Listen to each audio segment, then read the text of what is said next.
നമസ്കാരം. ഇതുവരെയുള്ള വാർത്തകൾ സമഗ്രമായി പരിശോധിക്കാം. ന്യൂസ് ബ്രേക്സിലേക്ക് പ്രിയ പ്രേക്ഷകർക്ക് സ്വാഗതം. ഞാൻ അമൃത പടിക്കാൽ. നോക്കാം വാർത്തകൾ വിശദമായി. LDF-നെയും UDF-നെയും കടന്നാക്രമിച്ച് കേരളത്തിൽ NDA-യുടെ തെരഞ്ഞെടുപ്പ് പ്രചാരണത്തിന് തുടക്കം കുറിച്ച് പ്രധാനമന്ത്രി നരേന്ദ്രമോദി. NDA വിജയിപ്പിച്ചാൽ മാറാത്തത് മാറുമെന്നും ഇത് മോദിയുടെ ഗ്യാരണ്ടിയെന്നും പ്രധാനമന്ത്രി പറഞ്ഞു. എന്നാൽ എയിംസ് ഉൾപ്പെടെ കേരളത്തിന് പുതിയ വാഗ്ദാനങ്ങൾ കൊച്ചിയിലെ NDA റാലിയിൽ പ്രധാനമന്ത്രി നടത്തിയില്ല. അതിനിടെ വിവിധ കേന്ദ്ര സർക്കാർ പദ്ധതികൾക്ക് പ്രധാനമന്ത്രി തുടക്കം കുറിച്ചു. കേരളത്തിന്റെ വികസന മുരടിപ്പ്, വർഗീയ ശക്തികളുമായുള്ള കൂട്ടുകെട്ട്, ശബരിമല സ്വർണ്ണക്കൊള്ള എന്നീ വിവാദ വിഷയങ്ങളിൽ ഇരുമുന്നണികളെയും കടന്നാക്രമിക്കുന്നതായിരുന്നു കൊച്ചി രാജ്യാന്തര സ്റ്റേഡിയത്തിൽ NDA കൺവെൻഷനിൽ പ്രധാനമന്ത്രി നടത്തിയ പ്രസംഗം. സോളാറും CMRL മാസപ്പടിയും ശബരിമല സ്വർണ്ണക്കൊള്ളയും പരാമർശിച്ച് ഇരുമുന്നണികൾക്കുമെതിരെ പ്രധാനമന്ത്രി UDF की सरकार थी तो सोलर स्कैम की चर्चा होती थी. आज LDF सत्ता में है तो CMRL स्कैम छाया हुआ है. सबरीमाला मंदिर की लूट में भी തിരഞ്ഞെടുപ്പ് ജയിക്കാൻ ജമാഅത്തെ ഇസ്ലാമി പോലുള്ള കക്ഷികളുമായി UDF കൂട്ടുകൂടുന്നു. LDF ചേരുന്നത് PDP-ക്കൊപ്പമെന്നും പ്രധാനമന്ത്രി. LDF का तो PDP जैसा कट्टरपंथी पार्टी के साथ पुराना नाता है जो अब MMC यानी मुस्लिम लीगी माओवादी कांग्रेस बन चुकी है. LDF UDF അവിശുദ്ധ കൂട്ടുകെട്ടിൽ നിന്ന് പുറത്തു വരാൻ കേരളം കാത്തിരിക്കുന്ന സമയമാണിത്.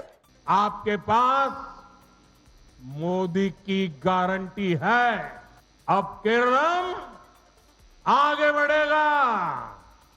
मारा तज मारूम इनी केरलम वलारूम. കല്ലൂരിലെ റോഡ് ഷോയിൽ BJP പ്രവർത്തകരെ പ്രധാനമന്ത്രി അഭിവാദ്യം ചെയ്തു. 10,800 കോടിയുടെ വികസന പദ്ധതികൾക്ക് പ്രധാനമന്ത്രി തുടക്കം കുറിച്ചു. ദേശീയപാത ഉദ്ഘാടന ചടങ്ങിൽ പൊതുമരാമത്ത് മന്ത്രിയെ ഒഴിവാക്കിയതിൽ സംസ്ഥാന സർക്കാർ പ്രതിനിധികൾ ഇല്ലാതെയായിരുന്നു പരിപാടി. രാവിലെ 11:30 കൊച്ചിയിലെത്തിയ പ്രധാനമന്ത്രി ധീവരസഭയുടെ സുവർണ ജൂബിലി ആഘോഷം ഉദ്ഘാടനം ചെയ്തു. തെരഞ്ഞെടുപ്പ് പടിവാതിൽക്കൽ വന്ന് നിൽക്കുമ്പോഴും കേരളത്തിലെ വോട്ടർമാർക്ക് മുന്നിൽ വാഗ്ദാനങ്ങളോ പ്രഖ്യാപനങ്ങളോ നടത്താൻ പ്രധാനമന്ത്രി തയ്യാറായില്ല. കൊച്ചി രാജ്യാന്തര സ്റ്റേഡിയത്തിന് മുന്നിൽ നിന്നും ക്യാമറാമാൻ MT അധീഷിനൊപ്പം KR ഗോപികൃഷ്ണൻ, 24. പ്രധാനമന്ത്രി നരേന്ദ്രമോദി പങ്കെടുത്ത ദേശീയപാത ഉദ്ഘാടന ചടങ്ങിൽ നിന്ന് പൊതുമരാമത്ത് വകുപ്പ് മന്ത്രി PM മുഹമ്മദ് റിയാസിനെ ഒഴിവാക്കിയതിൽ വൻ രാഷ്ട്രീയ വിവാദം. നടപടിയിൽ പ്രതിഷേധിച്ച് മുഖ്യമന്ത്രി പിണറായി വിജയനും മന്ത്രിമാരും ചടങ്ങ് ബഹിഷ്കരിച്ചു.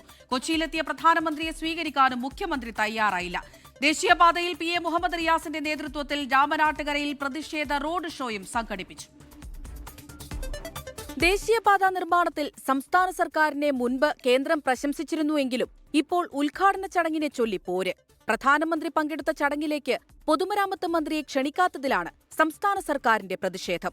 ക്ഷണമുള്ള മുഖ്യമന്ത്രി പിണറായി വിജയനും മന്ത്രിമാരായ MB രാജേഷും K കൃഷ്ണൻകുട്ടിയും ചടങ്ങ് ബഹിഷ്കരിച്ചു.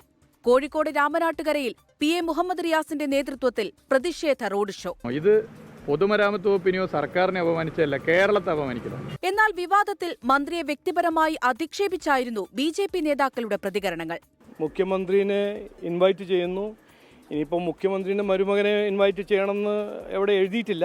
പൊതുമരാമത്ത് മന്ത്രിയെ ഒഴിവാക്കിയത് രാഷ്ട്രീയ പകപോക്കലെന്ന് CPIM കുറ്റപ്പെടുത്തി. രാഷ്ട്രീയ പക്ഷപാതപരമായ നിലപാടിന്റെ വേദിയാക്കി ഈ പരിപാടി കേന്ദ്ര സർക്കാരിന്റെ പരിപാടി മാറ്റിയിരിക്കുന്നു എന്നുള്ളതാണ്. BJPയും CPIMും തമ്മിൽ തർക്കമുണ്ടെന്ന് കാണിക്കാനുള്ള നാടകമെന്ന് പ്രതിപക്ഷം. BJPയും CPIMും തമ്മിൽ വലിയ തർക്കമുണ്ടെന്ന് കാണിക്കാൻ വേണ്ടിയിട്ട് ചെയ്യുന്ന നാടകങ്ങളാണ്. ആ നാടകങ്ങൾക്ക് അപ്പുറം ഒന്നുമില്ല. കൊച്ചിയിലെത്തിയ പ്രധാനമന്ത്രിയെ സ്വീകരിക്കാനും മുഖ്യമന്ത്രി എത്തിയില്ല. ചീഫ് സെക്രട്ടറി, സംസ്ഥാന പോലീസ് മേധാവി, ജില്ലാ കളക്ടർ തുടങ്ങിയവരാണ് വിമാനത്താവളത്തിലെത്തിയത്. 24 കൊച്ചി. മധ്യപൂർവേഷ്യൻ സംഘർഷത്തിൽ രാജ്യത്ത് LPG ക്ഷാമം ഇല്ല എന്ന കേന്ദ്ര സർക്കാരിന്റെ വാദം പൊളിയുന്നു. റെയിൽവേയിലും വൻ പ്രതിസന്ധിയെന്നാണ് സൂചന. ട്രെയിനുകളിൽ പാകം ചെയ്ത ഭക്ഷണം നൽകുന്നത് താൽക്കാലികമായി നിർത്തിയേക്കും. പാചകവാതക ലഭ്യതയിൽ കേന്ദ്രം ഇടപെടണമെന്ന് പ്രധാനമന്ത്രി നരേന്ദ്രമോദിയോട് മുഖ്യമന്ത്രി പിണറായി വിജയൻ ആവശ്യപ്പെട്ടു. ഉപയോക്താക്കൾ പരിഭ്രാന്തരാകേണ്ടതില്ല എന്ന് ആവർത്തിക്കുകയാണ് കേന്ദ്ര സർക്കാർ. LPG ക്ഷാമത്തെ തുടർന്ന് ട്രെയിനുകളിൽ ഭക്ഷണ വിതരണം നിലച്ചേക്കുമെന്ന സൂചനയാണ് റെയിൽവേ വൃത്തങ്ങൾ നൽകുന്നത്. നേരത്തെ ടിക്കറ്റിനൊപ്പം ഭക്ഷണം ബുക്ക് ചെയ്ത യാത്രക്കാർക്ക് പണം റീഫണ്ട് നൽകുന്നത് IRCTC ആലോചിക്കുന്നെന്നാണ് സൂചന. നിലവിൽ ആശുപത്രി, വിദ്യാഭ്യാസ സ്ഥാപനങ്ങൾ ഉൾപ്പെടെ അത്യാവശ്യ മേഖലയിലേക്കുള്ള വാണിജ്യ സിലിണ്ടറുകളുടെ ഉൽപാദനം മാത്രമാണ് നടക്കുന്നത്. കേരളത്തിൽ ഇപ്പോൾ തന്നെ ഒട്ടേറെ ഹോട്ടലുകൾ അടച്ചതായി ഹോട്ടൽ ആൻഡ് റെസ്റ്റോറന്റ് അസോസിയേഷൻ ഭാരവാഹികൾ പറയുന്നു. ഗ്യാസ് കിട്ടാനുമില്ല. ഇനിയിപ്പോൾ കിട്ടുകയാണെങ്കിൽ തന്നെ ഇതിൻ്റെ വില വല്ലാത്തൊരവസ്ഥ. ഞങ്ങൾക്ക് മുന്നോട്ട് പോകാൻ കഴിയാത്തൊരവസ്ഥ. മിനിമം 2000-3000 രൂപയുടെ വ്യത്യാസമാണ് ഗ്യാസിലൂടെ നമുക്കൊരു ദിവസം അമിതഭാരം വരുന്നത്. കരിഞ്ചന്തകൾ കണ്ടെത്താൻ റവന്യൂ ഉദ്യോഗസ്ഥരുടെ സ്ക്വാഡ് പരിശോധന നടത്തുമെന്ന് ഭക്ഷ്യ സിവിൽ സപ്ലൈസ് മന്ത്രി GR അനിൽ 24നോട് പറഞ്ഞു. കളക്ടറുടെയും ബന്ധപ്പെട്ട റവന്യൂ ഉദ്യോഗസ്ഥരുടെയും എല്ലാം നേതൃത്വത്തിൽ സ്ക്വാഡുകൾ ഇറങ്ങാനും പൂഴ്ത്തിവയ്പ്പോ കരിഞ്ചന്തയോ ഈ അവസരത്തിൽ ഉണ്ടാകുന്നുണ്ടെങ്കിൽ അത് കണ്ടെത്താനും കർശന നടപടി സ്വീകരിക്കാനുള്ള നിർദ്ദേശം കൊടുക്കുകയാണ്. ഇന്ധന പ്രതിസന്ധി രാജ്യത്തെ രാസവള മേഖലയിലേക്കും വ്യാപിക്കുകയാണ്. പഞ്ചാബിൽ നാഷണൽ ഫെർട്ടിലൈസേഴ്സ് ലിമിറ്റഡിന്റെ 2 പ്ലാന്റുകൾ ഉൽപാദനം നിർത്തി. പാർലമെന്റിന്റെ ഇരുസഭകളിലും പ്രതിപക്ഷം വിഷയമുയർത്തി. ഇന്ധന സുരക്ഷ ഉറപ്പാക്കുന്നതിൽ മോദി സർക്കാർ പരാജയപ്പെട്ടുവെന്ന് കോൺഗ്രസ് ആരോപിച്ചു. ക്രൂഡ് ഓയിൽ വിതരണം സുരക്ഷിതമായി തുടരുന്നെന്ന് കേന്ദ്ര സർക്കാർ വ്യക്തമാക്കി. 2 LNG ചരക്ക് കപ്പലുകൾ ഉടനെത്തും. ഉപയോക്താക്കൾ പരിഭ്രാന്തരാകേണ്ടതില്ലെന്നും പെട്രോളിയം മന്ത്രാലയ ജോയിന്റ് സെക്രട്ടറി സുജാത ശർമ്മ പറഞ്ഞു. വിവിധ ബ്യൂറോകൾക്കൊപ്പം ന്യൂസ് ഡെസ്ക് 24.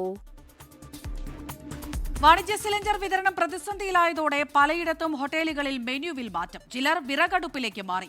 കാസർഗോഡ് 70% ഹോട്ടലുകളിലും ഉച്ചയൂണും മുടങ്ങി. ഗ്യാസിൻ്റെ ലഭ്യത കുറവ് വളരെ ഇതാണ് നമുക്കാണ് ഉള്ളത്. കാരണം വെച്ചാൽ ഓരോ ദിവസം ഓരോ കടകൾ പൂട്ടിക്കൊണ്ട് വരികയാണ്. നമുക്ക് കട ഇനി മുന്നോട്ട് തുറന്ന് പ്രവർത്തിക്കാൻ കഴിയില്ല. സിലിണ്ടറിൽ കിട്ടാതില്ലാത്തത് കൊണ്ട് നമ്മൾ ഈ ഹോട്ടലിലെ ഓരോ സാധനങ്ങൾ മെനുകൾ വെട്ടി കുറയ്ക്കുകയാണ്. വിനോദസഞ്ചാരികൾ ഏറെ എത്തുന്ന വയനാട്ടിൽ ഭക്ഷണ മെനു വെട്ടിക്കുറയ്ക്കുകയാണെന്ന് ഹോട്ടലുടമകളും തൊഴിലാളികളും പറയുന്നു. കാസർഗോഡ് ജില്ലയിൽ ഇന്ന് 150ഓളം ഹോട്ടലുകളാണ് അടച്ചിട്ടത്. ജില്ലയിലെ 70% ഹോട്ടലുകളിലും ഇന്ന് ഉച്ചയൂണം മുടങ്ങി. ഫാസ്റ്റ് ഫുഡിലെ ഭൂരിഭാഗം വിഭവങ്ങളും ഒഴിവാക്കി. ഇപ്പം ഞങ്ങളുടെ ആശങ്ക, ഞങ്ങളുടെ ഒരു ഹോട്ടലിൽ പൂട്ടുമ്പം ഒരു കുടുംബം നല്ല ബുദ്ധിമുട്ടിലാകുന്നത്. ഇപ്പോൾ ഈ ഹോട്ടലിൽ തന്നെ ഏകദേശം 60ഓളം തൊഴിലാളികൾ പണിയെടുക്കുന്നുണ്ട്. ഈ 60 തൊഴിലാളികളുടെയും കുടുംബം കൂടെയാണ് പട്ടിണിയിലാകുന്നത്. ഇതുപോലൊരവസ്ഥ വളരെ ഭീതിജനകമാണ്. ഞങ്ങളെ സംബന്ധിച്ചിടത്തോളം വളരെ ബുദ്ധിമുട്ടാണ്.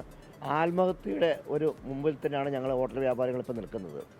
ആലപ്പുഴ ജില്ലയിൽ 25 ഹോട്ടലുകൾ തുറന്നിട്ടില്ല. സിലിണ്ടർ ലഭിക്കാതായതോടെ കാറ്ററിംഗ് സർവീസ് കേന്ദ്രങ്ങളും പ്രതിസന്ധിയിൽ. പലയിടത്തും ജീവനക്കാരെ പറഞ്ഞുവിട്ടു. ഇന്നലെ ഒരു 10ഓളം ഹോട്ടലുകൾ ഓൾറെഡി തുറന്നിട്ടില്ല. ഇന്ന് ലഭ്യമായ അറിവനുസരിച്ച് ഒരു 20-25ഓളം ഹോട്ടലുകൾ തുറക്കുന്നില്ല എന്നാണ് നമുക്ക് രാവിലെ അറിയാൻ സാധിച്ചത്. 3200 കാറ്ററിംഗ് കേന്ദ്രങ്ങളാണ് കേരളത്തിലുള്ളത്. 4 ലക്ഷം പേരുടെ ഉപജീവന മാർഗവുമാണിത്. അടിയന്തര പരിഹാരമായില്ലെങ്കിൽ വിവാഹം ഉൾപ്പെടെയുള്ള ആഘോഷങ്ങളെയും വിരുന്നുകളെയും പ്രതിസന്ധി ബാധിക്കുമെന്നാണ് കാറ്ററിംഗ് മേഖലയിലുള്ളവരുടെ മുന്നറിയിപ്പ്. വിവിധ ബ്യൂറോകൾക്കൊപ്പം ന്യൂസ് ഡെസ്ക് 24.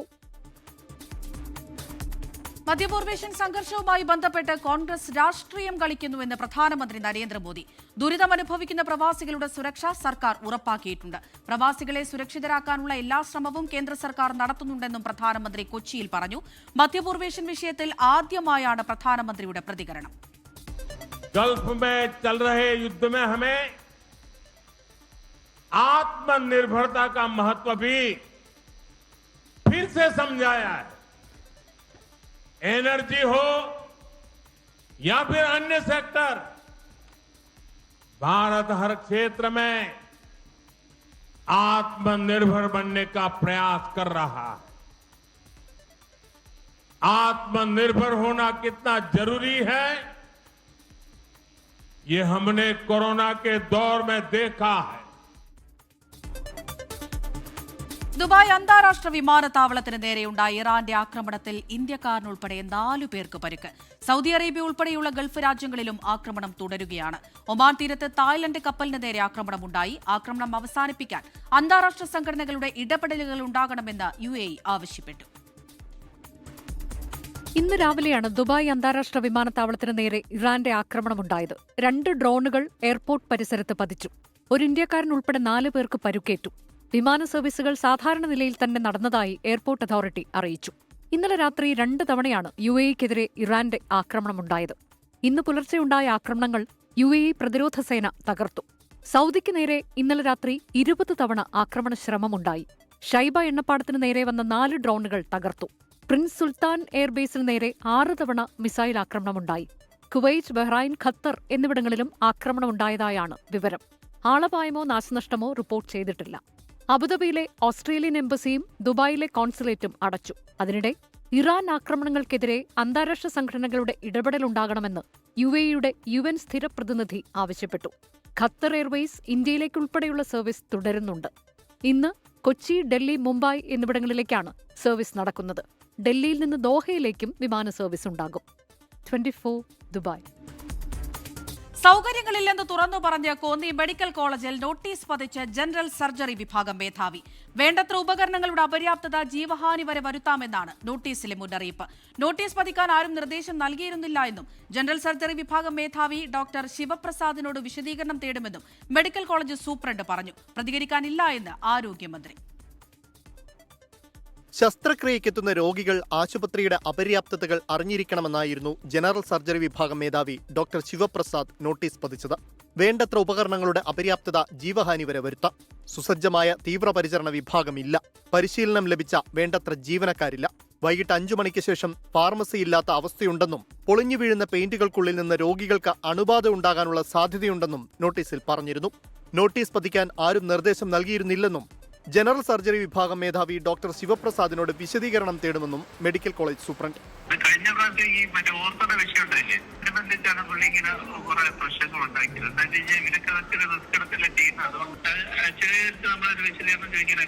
ഇപ്പോൾ പ്രതികരിക്കാനില്ലെന്ന് ആരോഗ്യമന്ത്രി. വാർത്തയായതോടെ സെക്യൂരിറ്റി ജീവനക്കാരെത്തി നോട്ടീസ് മാറ്റി. 24 പത്തനംതിട്ട. യുണൈറ്റഡ് നഴ്സസ് അസോസിയേഷനെതിരെ ED നടപടി. 1.44 കോടി രൂപയുടെ സ്വത്തുക്കൾ താൽക്കാലികമായി കണ്ടുകെട്ടി. UN അധ്യക്ഷനായിരുന്ന ജാസ്മിൻ ഷാ ഉൾപ്പെടെയുള്ളവരുടെ സ്വത്തുക്കളാണ് കണ്ടുകെട്ടിയത്.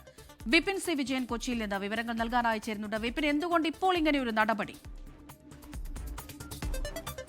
അമൃത, 2017-2019 കാലയളവിൽ നടന്നിട്ടുള്ള സാമ്പത്തിക തിരിമറിയിലാണ് ഇപ്പോൾ എൻഫോഴ്സ്മെന്റ് ഡയറക്ടറിന്റെ വളരെ സുപ്രധാനമായിട്ടുള്ള ഒരു നടപടി ഉണ്ടായിരിക്കുന്നത്. യുണൈറ്റഡ് നഴ്സസ് അസോസിയേഷൻ നമുക്കറിയാവുന്ന പോലെ തന്നെ സ്വകാര്യ മേഖലയിലെ നഴ്സുമാരുടെ സംഘടനയാണ്. ഈ അസോസിയേഷനിലെ ആയി ബന്ധപ്പെട്ടിട്ടുള്ള കള്ളപ്പണ ഇടപാട് നടന്നിട്ടുണ്ട് എന്നുള്ളതായിരുന്നു ED കേസെടുക്കുകയും അതിൽ നടപടി അന്വേഷിക്കുകയും ചെയ്തിരുന്നത്. ഇതിലിപ്പോൾ 1,44,00,000 രൂപയുടെ സ്വത്തുക്കൾ കണ്ടുകെട്ടിയിരിക്കുന്നു എന്നുള്ളതാണ്, താൽക്കാലികമായി കണ്ടുകെട്ടിയിരിക്കുന്നു എന്നുള്ളതാണ് ED അറിയിച്ചത്. അതിൽ തന്നെ അന്നത്തെ ദേശീയ അധ്യക്ഷനായിരുന്ന ജാസ്മിൻ ഷായും ഭാര്യ, ഒപ്പം തന്നെ അന്ന് ഭാരവാഹികളായിരുന്ന ആളുകൾ, ഇവരുടെ സ്വത്തുക്കളാണ് കണ്ടുകെട്ടിയിരിക്കുന്നത്. മലപ്പുറം, തൃശൂർ ഉൾപ്പെടെയുള്ള പ്രദേശങ്ങളിൽ ഉണ്ടായിരുന്ന ഭൂമി, അതുപോലെ തന്നെ ഫ്ളാറ്റുകൾ എന്നിവയൊക്കെ ഈ അറ്റാച്ച്മെന്റ് ചെയ്തതിൽ പെടുന്നുണ്ട്. ഇപ്പോൾ അന്ന് തന്നെ ക്രൈംബ്രാഞ്ച് ഈ കേസ് അന്വേഷിക്കുകയും സാമ്പത്തിക തിരിമറിയും വഞ്ചന ഉൾപ്പെടെയും കേസുകൾ ഉൾപ്പെടുത്തി 1,80,00,000 രൂപയുടെ സാമ്പത്തിക തിരിമറി ഇതിൽ നടന്നിട്ടുണ്ടെന്നായിരുന്നു. അധ്യക്ഷനായിരുന്ന ജാസ്മിൻ ഷാ ഉൾപ്പെടെയുള്ളവരുടെ സ്വത്തുക്കളാണ് ഇപ്പോൾ ED കണ്ടുകെട്ടിയിരിക്കുന്നത്. വിവരങ്ങളാണ് വിപിൻ സി വിജയൻ പങ്കുവച്ചത്. ന്യൂസ് ബ്രേക്സ് തുടരുന്നു. CPIM-നോട് ഇടഞ്ഞ മുതിർന്ന നേതാവ് G. സുധാകരൻ നിയമസഭാ തെരഞ്ഞെടുപ്പിൽ മത്സരിച്ചേക്കും. നാളെ വാർത്താസമ്മേളനത്തിൽ നിലപാട് വിശദീകരിക്കും. മാധ്യമപ്രവർത്തകരെ ചേർത്ത് വാട്സ്ആപ്പ് ഗ്രൂപ്പ് ഉണ്ടാക്കി. സുധാകരന്റെ നീക്കങ്ങൾ സസൂക്ഷ്മം നിരീക്ഷിച്ച് CPIM. അംഗത്വം പുതുക്കുന്നില്ലെന്ന G. സുധാകരന്റെ പ്രഖ്യാപനം ഒരാഴ്ച കഴിഞ്ഞപ്പോഴാണ് അമ്പലപ്പുഴയിൽ സ്വതന്ത്രനായി മത്സരിക്കുമെന്ന അഭ്യൂഹം ശക്തമാകുന്നത്. മാധ്യമപ്രവർത്തകരെ ചേർത്ത് വാട്സാപ്പ് ഗ്രൂപ്പ് രൂപീകരിച്ചതോടെ CPIM-ന്റെ ചങ്കിടിപ്പേറി. നാളെ മാധ്യമങ്ങൾക്ക് മുന്നിൽ G. സുധാകരൻ നിലപാട് വ്യക്തമാക്കും. അനുനയത്തിന് വഴങ്ങാത്ത G. സുധാകരന്റെ വാർത്താ സമ്മേളനത്തെ CPIM കരുതലോടെയാണ് കാണുന്നത്. പാർട്ടിക്കെതിരെ ആക്രമണമുണ്ടായാൽ പ്രതിരോധിക്കാൻ സജ്ജമാണ് CPIM. G. സുധാകരനെതിരായ പഴയ ആരോപണങ്ങൾ പൊടിതട്ടിയെടുത്ത് ചർച്ചയാക്കുകയാണ് ലക്ഷ്യം. അമ്പലപ്പുഴ സീറ്റ് ഒഴിച്ചിട്ടുള്ള ചർച്ചകളാണ് UDF-ൽ നടക്കുന്നത്.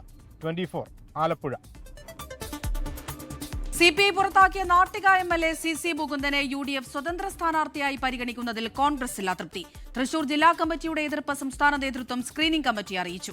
ആലപ്പുഴയിൽ G. സുധാകരനെ പിന്തുണയ്ക്കുന്നതിൽ കരുതലോടെ നീങ്ങിയാൽ മതിയെന്നും നേതൃത്വം വിലയിരുത്തി. സുധാകരൻ മത്സര സന്നദ്ധതയോ CPIM-നെ എതിർക്കുന്ന സമീപനമോ വ്യക്തമാക്കിയാൽ മാത്രം പാർട്ടി നിലപാട് അറിയിച്ചാൽ മതിയെന്നും തീരുമാനം. എൽദോസ് കുന്നപ്പള്ളി, IC ബാലകൃഷ്ണൻ എന്നിവർ മത്സരിക്കുന്നതിൽ അന്തിമ തീരുമാനം കേന്ദ്ര തെരഞ്ഞെടുപ്പ് സമിതിക്ക് വിട്ടു. MP-മാർ മത്സരിക്കുന്നതിൽ അഭിപ്രായ സമന്വയമായില്ല. മത്സരിക്കാനില്ല എന്ന് KC വേണുഗോപാലും ഷാഫി പറമ്പിലും മാധ്യമപ്രവർത്തകരോട് പറഞ്ഞു. ഡൽഹിയിൽ തുടരുന്ന കോൺഗ്രസ് സ്ക്രീനിംഗ് കമ്മിറ്റി യോഗം അല്പസമയത്തിനകം അവസാനിക്കും. തുടർന്ന് കേന്ദ്ര തെരഞ്ഞെടുപ്പ് കമ്മിറ്റി യോഗവും ചേരും. സ്പീക്കർക്കെതിരായ അവിശ്വാസ പ്രമേയം ലോക്സഭ ശബ്ദ വോട്ടോടെ തള്ളി. പ്രതിപക്ഷ പ്രതിഷേധത്തിൽ അമിത്ഷായുടെ മറുപടി പ്രസംഗം പലതവണ തടസ്സപ്പെട്ടു. പ്രതിപക്ഷത്തെയും രാഹുൽ ഗാന്ധിയെയും കടന്നാക്രമിച്ചായിരുന്നു അമിത്ഷായുടെ പ്രസംഗം. ലോക്സഭ ഇന്നത്തേക്ക് പിരിഞ്ഞു.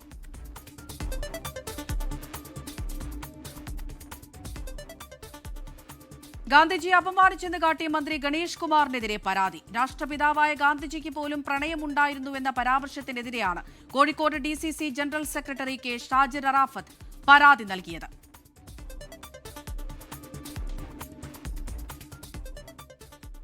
ന്യൂസ് ബ്രേക്സ് പൂർണ്ണമാകുന്നു. ഇനി പൊതുജനം കഴുതയല സാർ എന്ന പരിപാടി കാണാം. പ്രജിൻസി കണ്ണഞ്ചേരി, നമസ്കാരം.